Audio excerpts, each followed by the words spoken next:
মানবাধিকার বিষয়ে বিশ্বের সবচেয়ে বড় এই সম্মেলনে যোগ দেয়া অন্যতম প্রভাবশালী দেশ মার্কিন যুক্তরাষ্ট্র। দেশটির প্রেসিডেন্ট জো বাইডেনের সাথে একান্তে আধ ঘন্টারও বেশি সময় বৈঠক করেন অন্তর্বর্তী সরকারের প্রধান ডক্টর মোহাম্মদ ইউনূস। অত্যন্ত সৌহার্দ্যপূর্ণ এই বৈঠকে বাংলাদেশের সংস্কার এবং পুনর্গঠনে ডক্টর মোহাম্মদ ইউনূসের সরকারকে সব ধরনের সহযোগিতার প্রতিশ্রুতি দেন মার্কিন president. Chief adviser head of the government professor Mohammad ইউনূসের সাথে সাক্ষাৎ করেছে। এটা ছিল একটা রেয়ার মিটিং এবং আমরা একটু খোঁজ নিয়ে দেখেছি যে এই প্রথম বাংলাদেশের হিস্ট্রিতে, ইউএনজি এর হিস্ট্রিতে, যে একজন ইউএস প্রেসিডেন্ট বাংলাদেশের একজন হেড অব গভর্নমেন্টের সাথে ইউএনজি এর সাইড লাইনে কথা বললেন। মিটিংটা খুবই বন্ধুত্বপূর্ণ ছিল, আপনারা ছবিগুলো দেখেছেন।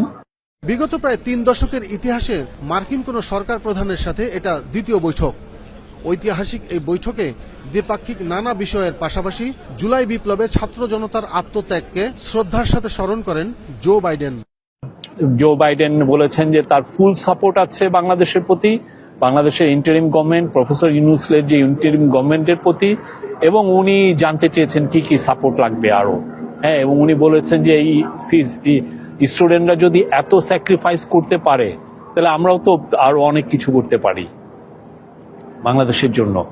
একই দিন ডক্টর মোহাম্মদ ইউনূসের সরকারকে পূর্ণ সমর্থনের কথাও জানান আরেক প্রভাবশালী দেশ কানাডার প্রধানমন্ত্রী জাস্টিন ট্রুডো। অধিবেশনের এক পর্যায়ে সৌজন্য বৈঠকে তিনি বাংলাদেশ পুনর্গঠনে সরকারকে সব ধরনের সহযোগিতার আশ্বাস দেন। জাস্টিন ট্রুডো বাংলাদেশের গভর্নমেন্টকে তার সাপোর্টের কথা বলেছেন।